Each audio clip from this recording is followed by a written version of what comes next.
오늘도 예배 자리에 나오신 여러분들을 주님의 이름으로 축복합니다. 우리 앞뒤 좌우에 계신 분들과 인사를 나눕시다. 참 잘 오셨습니다. 메리 크리스마스. 주님의 사랑을 나눕시다. 성탄의 계절에 우리는 12월에 첫 주부터 성탄의 의미를 말씀들을 통하여 되새기고 있습니다. 오늘은 예수님에 관한 것, 특별히 성탄의 주인공 되신 예수님의 그 이름, 그 예수님의 탄생에 관한 이야기를 함께 나누고자 합니다. 먼저 예수님의 탄생은 특별한 탄생입니다. 일반적인 생명이 태어나는 것과는 좀 다른 특별한 탄생의 모습임을 알 수 있습니다. 먼저 예수님의 탄생은 왜 특별하냐? 예언되어졌다라는 겁니다. 예수님의 탄생이 예언된 사실이라는 것이죠. 오늘 본문에 6절 상반절에 보면 이는 한 아기가 우리에게 낳고 라고 말씀합니다. 한 아기가 낳다. 이 여기서 말하는 아기, 바로 예수님을 말합니다. 하나님이시지만 사람으로 태어나실 것을 말씀하죠. 이사야 9장 2절 말씀에 보면 흑암에 행하던 백성이 큰 빛을 보고 사망의 그늘진 땅에 거주하던 자에게 빛이 비치도다. 우리는 좀 약간 생소하지만 이러한 본문의 말씀은 유대인들에게는 단연코 그들에게는 익숙한 말씀이에요. 뭐냐면 이 여기에 흑암에 행하던 백성이 큰 빛을 보았다. 빛이 비추었다. 생명의 빛이 비추는데 그 빛, 바로 그들이 고대하고 기다리던 메시아, 구원자를 말하는 거예요. 흑암에 행하던 백성에게 빛이 임하였다. 그 빛은 메시아, 구원자이신데 그 구원자가 6절에 한 아기로 인간의 몸을 입고 이 땅에 태어났다라는 것입니다. 죄로 인해 빛 대신 하나님을 알지 못하고 멸망의 길로 가는 사람들의 그 비참함, 그런데 소망 없는 인류를 구원할 자로 메시아가 태어날 것이다 라고 예언한 것이죠. 그래서 한 아기 메시아가 태어났다라는 것입니다. 그런데 이 예수님의 탄생을 예언하고 있는 이 이사야 선지자는 예수님의 탄생과 시간적으로 얼마나 차이가 날까? 예수님이 인간의 몸을 입고 태어나시기 700여 년 전의 사람이었어요. 즉 예수님이 태어나실 것에 대해서 700여 년 전에 이미 예언했다라는 겁니다. 그런데 오늘 6절 상반절의 말씀을 보면 이는 한 아기가 태어날 것이고 라고 말하지 않아요. 사실은 이사야 선지자가 예수님, 인간의 몸을 입고 태어나실 예수님보다는 700여 년 전 과거 사람 아닙니까? 과거 시점에서 미래에 일어날 일에 대해서 이야기할 때는 미래형으로 말하잖아요. 한 아기가, 구원자가 태어날 것이다 라고 말하지 않습니까? 그런데 오늘 본문에는 한 아기가 우리에게 낳고 완료시킴. 이걸 이제 신학적인 표현으로 예언적 완료 형태라고 하는데 반드시 그 일이 일어난다라는 그것을 강조하기 위한 완료 형태예요. 과거이지만 앞으로 미래에 일어날 일이지만 이미 일어난 일처럼, 이미 그 일이 끝난 것처럼 한 아기가 우리에게 낳다, 태어났다 라고 이야기를 하고 있습니다. 이러한 탄생 예언은요, 비슷한 시기에 이 이사야 선지자뿐만 아니라 미가 선지자를 통해서도 예수님의 탄생에 대해서 예언하고 있습니다. 미가서 5장 2절 말씀을 보면 베들레헴 에브라다야, 너는 유다 족속 중에 작을지라도 이스라엘을 다스릴 자가 내게서 내게로 나올 것이라. 그의 근본은 상고의 영원에 있느니라.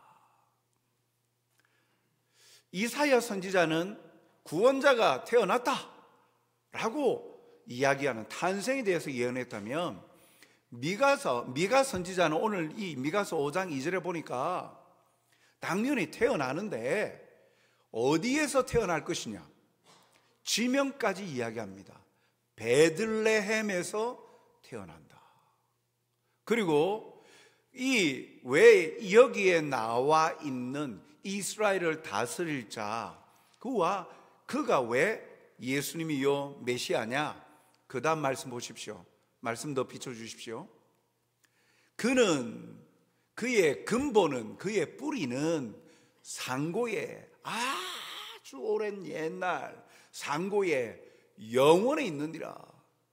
즉 영원, 시간 개념으로도 말로 표현할 수 없는 영원 전부터 계신 분, 하나님이신 그 이스라엘을 다스릴 자, 하나님이신 구원자 되신 예수님이시다.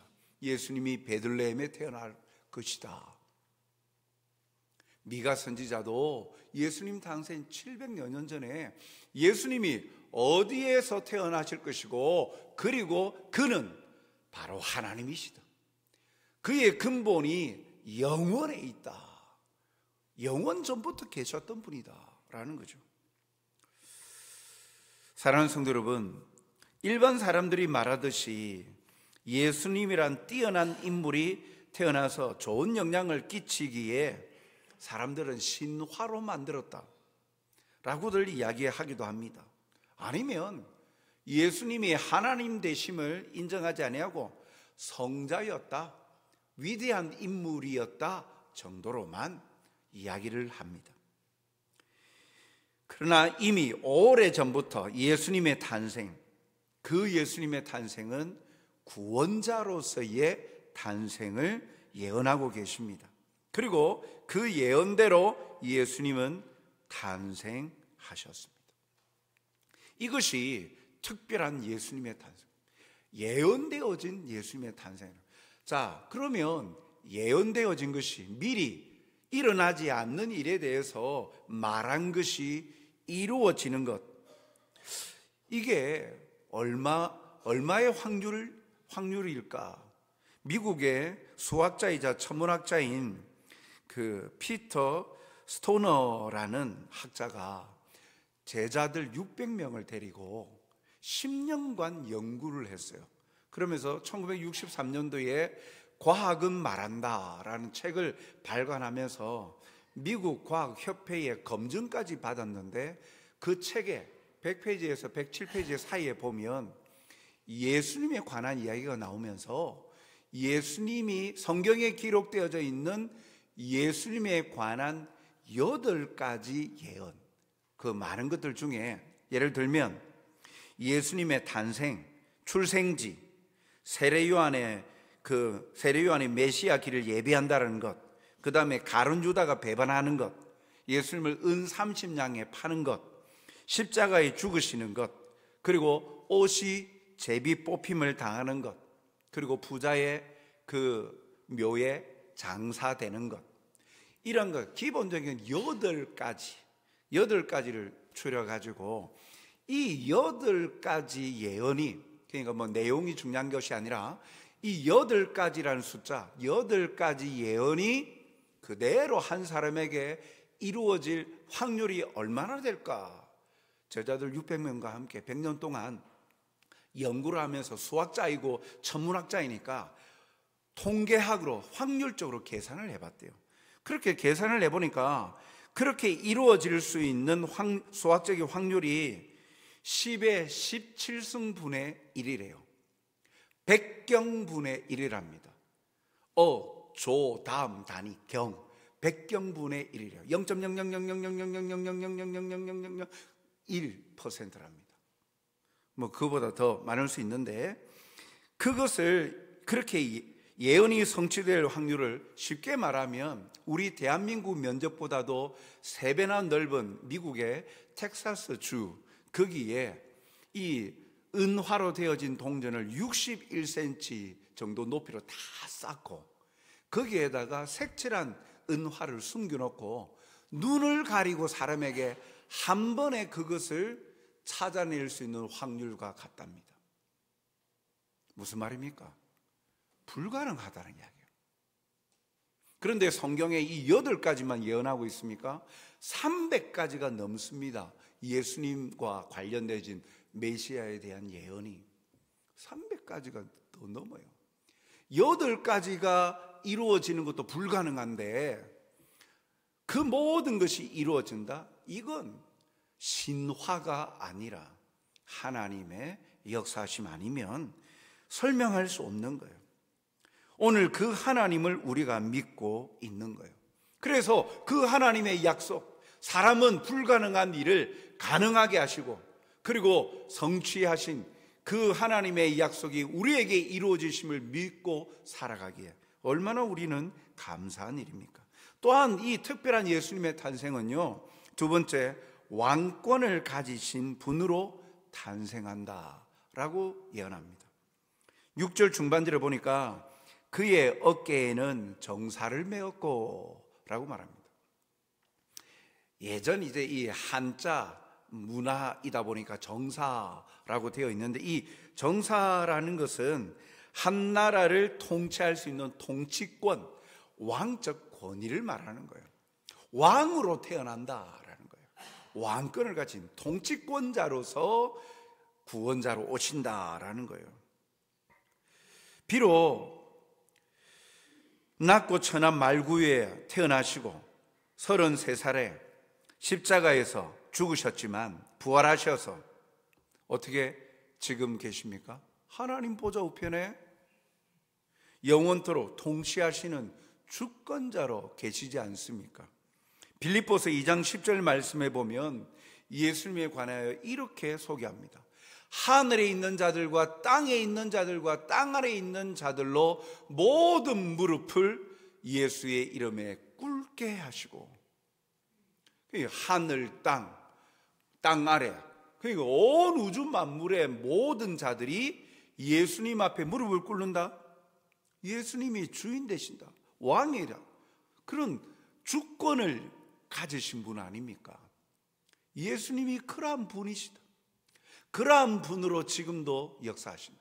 그것이 이사야 선지자 때 그 어깨에 정사를 메었고 영원한 왕으로서 태어나신다, 오신다라고 말씀하고 있는 것입니다.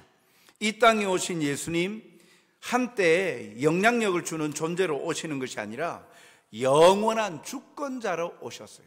죽으신 것으로 끝나는 것이 아니라 부활하셔서 승천하셔서 하나님 보좌 우편에 함께 계시어 영원토록 통치하시고 다스리시는 왕, 그 영원한 주권자 되신 예수님을 믿는 자들에게는 영원한 생명이 있고 진정한 평안을 누리게 된다는 사실이죠. 우리가 성탄을 맞이하면서 이 특별한 예수님의 탄생, 이 예언되어진 사람의 확률로는 도저히 이룰 수 없는 불가능한 일을 하나님은 가능하게 하셨고, 그 특별한 일을 하심은 왕권을 주사 영원한 왕으로 통치하시며 그를 믿는 자들에게 구원을 허락하시려고, 그 하나님의 사랑과 참된 평안을 누리게 하시려고 이러한 탄생을 하나님은 계획하셨고, 그리고 예수님을 이 땅에 태어나게 하셨다라는 겁니다.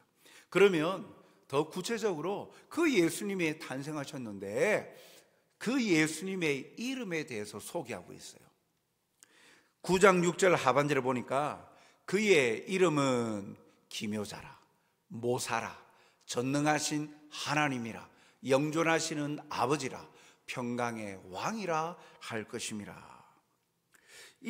여기서 예수님의 이름 다양하게 묘사하고 있죠. 기묘자, 모사, 전능하신 하나님, 영존하시는 아버지, 평강의 왕, 다양한 표현들로 예수님의 이름을 나타내고 있는데, 이름이라는 것은 그 본질과 속성을 의미하는 거예요. 즉 메시아 대신 예수님의 본질과 속성이 무엇인지를 잘 나타내 주는 것이 이름이에요. 그러면 성탄의 주인공 되신 예수님의 이름을 통해 예수님이 누구이신가 한번 우리가 살펴보고자 합니다. 첫째는 기묘자 모사라고 이야기하죠. 6절 중반에 보니까 그의 이름은 기묘자라 모사라라고 밝히고 있어요.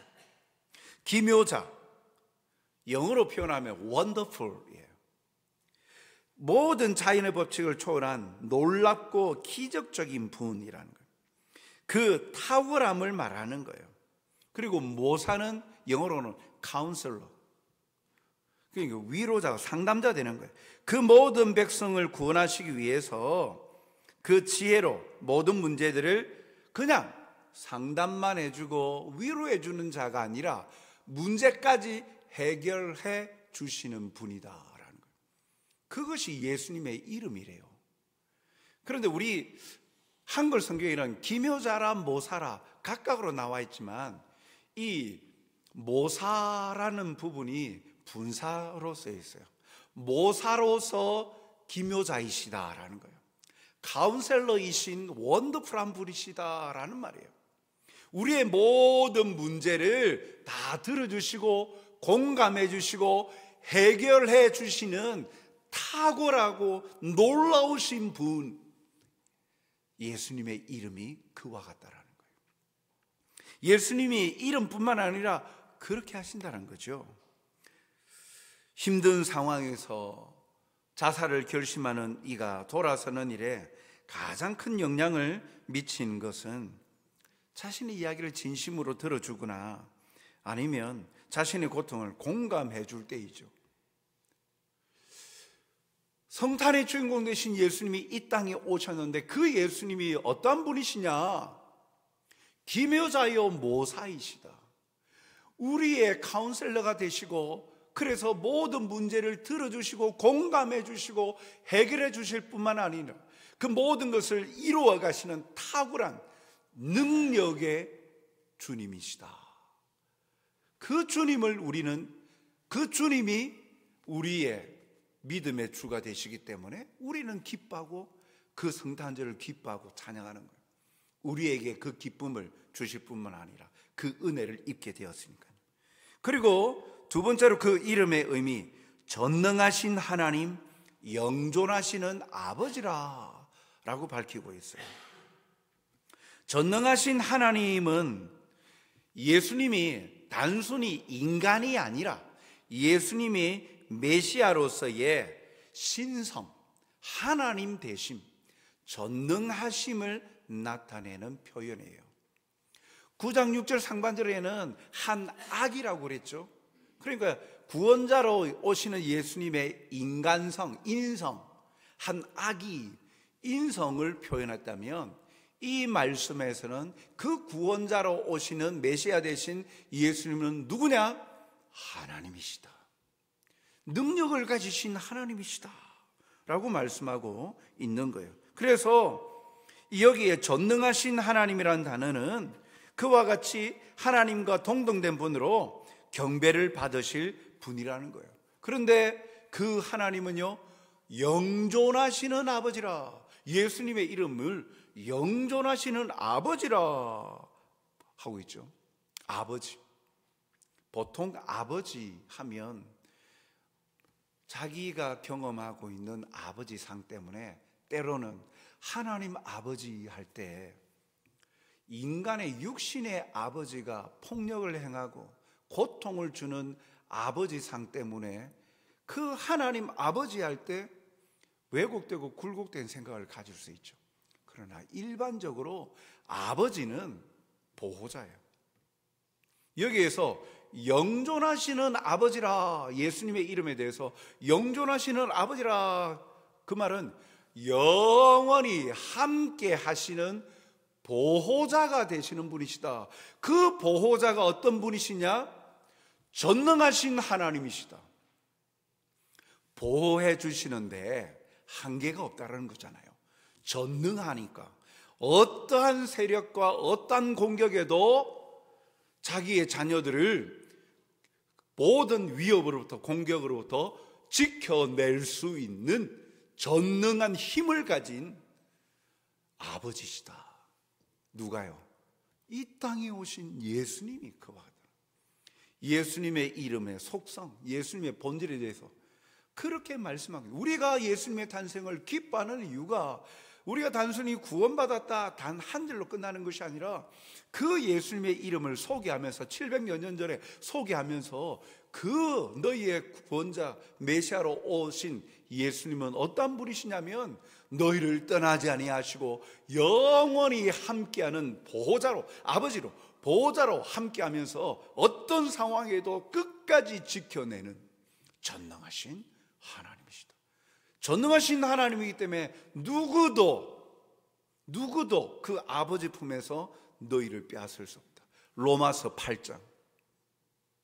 어떠한 것을 아버지의 사랑에서 끊을 자가 없다. 그렇게 말씀하고 있잖아요. 그분이 바로 예수님입니다. 그 예수님이 이 땅에 오셨다. 그래서 오심으로 그 약속이 이루어지며 또한 영존하시는 아버지요 전능하신 하나님으로 우리에게 약속하신 대로 하나님께서 끝까지 예수님을 통하여 우리를 지켜주시고 보호해주시고 생명의 길로 인도해 주신다는 것을 확신시켜 주는 거예요. 얼마나 이것을 생각할 때 감사가 넘치지 않습니까? 사람들은 좋을 때는 좋은 것처럼 막 이렇게 하다가 뭔가 수가 틀어지고 뭔가 마음에 불만이 생기면 단연코 돌아서지 않습니까?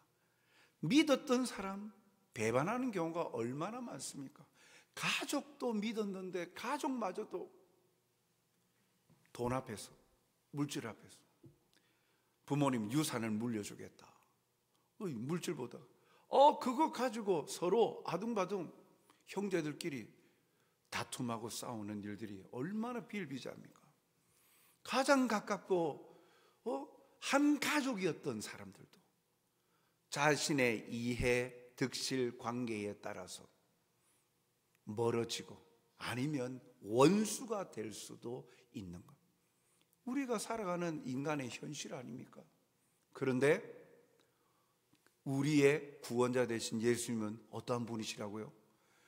영존하시는 아버지시라. 영원히 함께 하시면서 우리를 끝까지 지켜주시는 보호자가 되신다. 이 예수님이 태어나신 거예요. 그래서 그 약속하신 것이 사실로, 현실로 이루어진 거예요. 그러니까 얼마나 우리는, 그래서 우리가 성탄절을 기뻐하는 거예요. 성탄절을 기뻐하고 그 받은 사랑에 감사해서 사랑을 나누는 거예요. 그리고 이 예수님의 이름은 평강의 왕이라. 6절 하반절에 보니까 평강의 왕이라 할 것임이라 라고 말씀하죠. 평강의 왕이라. 예수님의 이름에 마지막 평강의 왕이라, 예수님의 행하실 사역의 성격을 나타내는 거예요. 즉 하나님과 단절되어진 관계를 회복하시고 진정한 평강이 깨져버린 인류에게 영원히 변치 않을 평화, 생명과 구원을 주실 분이시다. 그래서 죄인, 거룩하신 하나님 떨어져 있었는데, 이 막혀져 있었는데 죄라는 것 때문에 이것을 막힌 담을 허시고 하나 되게 하셨다. 에베소서 2장 14절은 이 부분에 대해서 이렇게 말씀합니다. 그는 우리의 화평이신지라. 그 예수님입니다. 그는 우리의 화평이신지라. 둘로 하나를 만드사 원수된 것 곧 중간에 막힌 담을 자기 육체로 허시고 허물어뜨렸어요. 죽으심으로, 십자가의 죽으심으로 막힌 담, 죄로 인하여서 하나님과 막혀져 있던 관계를 회복시키셨다, 화목하게 하셨다라고 말씀합니다. 사랑하는 성도 여러분, 평강의 왕이신 예수님께서 우리에게도 이 화목하게 하는 평강을 이루게 하는 직분을 주셨어요. 고린도후서 5장 18절에 보면 모든 것이 하나님께로서 났으며 그가 그리스도로 말미암아 우리를 자기와 화목하게 하시고 또 우리에게 화목하게 하는 직분을 주셨으니. 평강의 왕으로 오신 이 예수님, 그래서 먼저는 죄 때문에 하나님과 멀어져 있고 단절되어졌던, 끊어졌던 관계를 하나로 엮어주시면서 화목한 관계를 만드셨어요. 그 은혜를 입은 우리는요, 사람과 사람 사이의 관계에서도 화목해 하는 직분을 주셨다라는 거예요. 그리스도의 사랑을 입은 자답게 우리가 먼저 하나님과 화목하고 그로 인해 주위의 사람들을 주께로 화목하게 하며 평강을 누리게 하는 일에 우리를 쓰임받게 하는, 화목케 하는 직분을 주셨다라고 말하는 겁니다. 그래서 우리는 성탄을 맞이하면서 이 성탄의 계절에 주님 오심을 기뻐하면서 사랑을 전하는 거예요. 화평을 전하는 거예요. 평화를 전하는 거예요. 내가 그 사랑을 입었기 때문에, 예수님으로 말미암아 우리가 입은 자. 그래서 내가 하나님의 이 사랑을, 주님의 사랑을 받았다는 걸 인식 못하면 사람들에게 그리스도의 사랑을 전할 수가 없겠죠. 그냥 단순히 홀리데이, 거룩한 날이야, 연말이야, 그래서 따뜻함을 전해, 그냥 단순한 세상 사람들의 문화일 뿐인 것이죠. 왜 따뜻함을 전하고 왜 사랑의 섬김과 실천을 해야 되는가? 그 이유가 바로 예수님, 성탄의 중국 되신 예수님이 그 일을 행하셨고 우리에게 그것을 원하시기에 우리가 그렇게 살아가는 거예요. 참으로 예수님의 이름을 통하여서 이와 같이 예수님이 어떠한 분이신지 우리가 믿고 자랑스러워하고 또 감사해야 될 예수님이 이와 같은 분이시다, 영원히 우리와 함께 하시고 보호자가 되실 뿐만 아니라 우리의 모든 문제를 다 해결해 주실 수 있는 놀라운 분, 기묘자 모사 되신 분, 그리고 평강의 왕으로서 평강의 은혜를 다하시는 분이시다라는 거예요. 그러한 이 메시아로서 그 모든 능력과 행함은 오늘 본문에 뭐라고 말씀합니까? 영원하다라고 말합니다. 9장 7절 상반절에 보니까 그 정사와 평강의 더함이 무궁하며 영원히 정의와 공의로 그것을 보존하실 것이라. 이와 같은 한번 이 땅에 오셨다 반짝하고 그냥 죽으시고 간 걸로 끝나는 게 아니라 영원히 보존하실 것이다. 이와 같은 영향력, 기묘자로서, 모사로서, 전능하신 하나님으로서, 영존하신 아버지로서, 평강의 왕으로서 행하시는 그 모든 것을 영원토록 보존할 것이다, 영원토록 행하실 것이다 라고 말씀하고 있어요. 그 영원할 수밖에 없는 이유가 무엇입니까? 9장 7절 하반절에 이렇게 밝힙니다. 만군의 여호와의 열심이 이를 이루시리라. 여호와의 열심, 하나님의 열심이 이것을 이루실 것이다. 야, 하나님의 열심으로, 우리의 사람의 열심은 한계에 부딪힐 때가 너무 많잖아요. 그래서 결단하고 이제 얼마 남지 않은 2024년 1월 1일 송구 영신 예배 때 그걸 생각해 보면 그때 결심하고 결단했던 것 다 이루었나? 그러지 못했던 때가 얼마나 많습니까? 당장 오늘 아침에도 마음먹었던 결심 오면서 흐트러지고 약해진 것 얼마나 많아요. 사람의 열심은 영원하지 못하죠. 변할 수 있는 거예요. 그런데 영원하신 하나님의 열심은요, 영원히 알파와 오메가 되시고 처음과 나중 되신 영원하신 하나님의 열심은 어떨까요? 전능하신 하나님의 열심은 어떨까요? 능치 못함이 없는데요, 그 하나님의 열심은요 불가능이 없잖아요.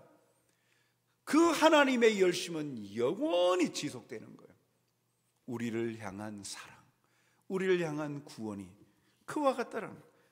그래서 영원 무궁이 영원히 보존될 이유가 하나님의 열심이 이것을 이룰 것이다 라고 말씀하고 있는 거예요. 그것을 확고히 우리에게 보여주시려고 2000여 년 전에 이 땅에 예수님을 인간의 몸을 입고 태어나게 하신 거예요. 그래서 성탄을 맞이하면서 우리는 또 하나 이러한 하나님의 열심을 발견하게 되는 거예요. 나를 향하신 하나님의 열심, 나를 향하신 영원히 변하지 않는 사랑, 나를 향하신 하나님의 놀라운 그 사랑의 계획, 변하지 않으신다는 신실하신 하나님의 마음과 사랑을 발견하니까 우리는 성탄을 맞이하면서 기뻐할 수밖에 없는 거예요.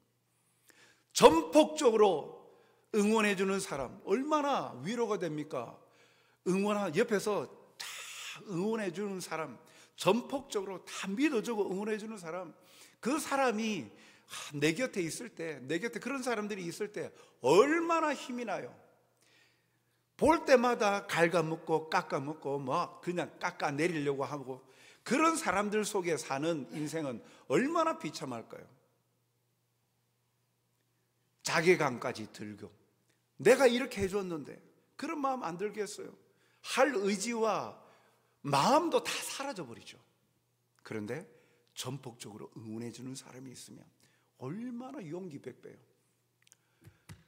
하나님의 열심히 이를 이루신다. 그 신실하신 하나님이 내가 너를 포기하지 않는다, 내가 너를 사랑한다, 넌 내 거야, 넌 내 소유야, 끝까지 어떤 세력도 나에게서 너를 빼앗을 자가 없어, 너는 내 소유야, 내 자녀야. 그 하나님의 열심에 성탄을 통하여서 이 하나님의 열심, 신실하신 사랑을 우리가 되새겨보는 거예요. 예수님의 이름을 통하여, 오늘 이 말씀을 통하여 이것을 묵상할 때 성탄이 우리에게 기쁘고 즐겁고 감사하고 또 다른 차원의 감사의 고백들이 넘쳐나는 것이죠. 사랑하는 성도 여러분, 예수님의 이름을 통해 예수님이 이 땅에 오심이 우연이 아니라 계획되어진 하나님의 섭리이고, 우리를 죄로 인한 이 고통에서 건져주신 하나님의 사랑임을 깨닫게 됩니다. 이번 주간은 2024년 우리 구역예배 마지막 모임이죠. 이번 한 주간 이제 남았는데, 이제 며칠 지나지 않으면 성탄절인데, 얼마 남지 않는 2024년, 성탄절 지났다고 땡 하는 게 아니라 얼마 남지 않은 이 시간 동안 우리 먼저는 구역 식구들끼리 모일 때 구역 식구들과 함께 사랑의 인사와 고백들을 나눠보십시다. 내가 만난 예수님, 그 예수님의 탄생이 가지는 그 의미, 그걸 통해서 내가 묵상하고 발견하게 되어진 그 감사의 제목들, 은혜 입은 자가 감사하는 거예요. 그 감사가 속에 희생과 헌신이 나오는 거예요. 사랑이 실천이 나오는 거죠. 그래서 구역 식구들과 함께 나누고, 더 나아가 우리 주변에 있는 이웃들에게로 이런 사랑을 함께 나눔으로, 참으로 세상은 연말이다, 산타클로스, 크리스마스, 선물 주고받고 그런 문화적인 요인으로만 기뻐하고 즐거워하고 그 시름시름 고통을 잊어버리려고 그 자리로 나간다면, 우리는 진정한 성탄의 주인공 되신 예수님이 이 땅에 오신 의미를 우리가 지금 되새겨 보았잖아요. 이것을 묵상해 가면서 내게 주신 은혜에 합당하게 함께 사랑으로 나누어서 참 그 사랑을 증가하는 복된 성탄의 시간들로 채워져 가시는 저와 여러분이 되시길 주님의 이름으로 축복합니다. 사랑과 자비가 풍성하신 아버지 하나님, 오늘도 우리에게 허락하신 그 성탄, 이 성탄이 가지는 의미를 우리가 다시 한 번 더 생각하게 하여 주시니 감사합니다. 주님의 탄생의 그 특별한 과정과 또한 그 의미, 이름 속에 담겨져 있는 하나님의 마음을 발견합니다. 하나님의 열심으로 이 모든 것을 이루어 가신다라고 약속하셨는데, 그 사랑 받을 자격이 없음에도 우리를 선택하셔서 부르시고 자녀 삼아 주시고 우리에게 주신다 약속하셨습니다. 이 약속을 풍성히 누리며 나누는 자가 될 수 있도록, 그래야 어느 때보다도 주님이 이 땅에 오심의 진정한 기쁨을 마음껏 경험하며 누리며 또 배가 되어지는 은혜가 더하게 하여 주시옵소서. 감사하오며 예수님 이름으로 기도하옵나이다. 아멘.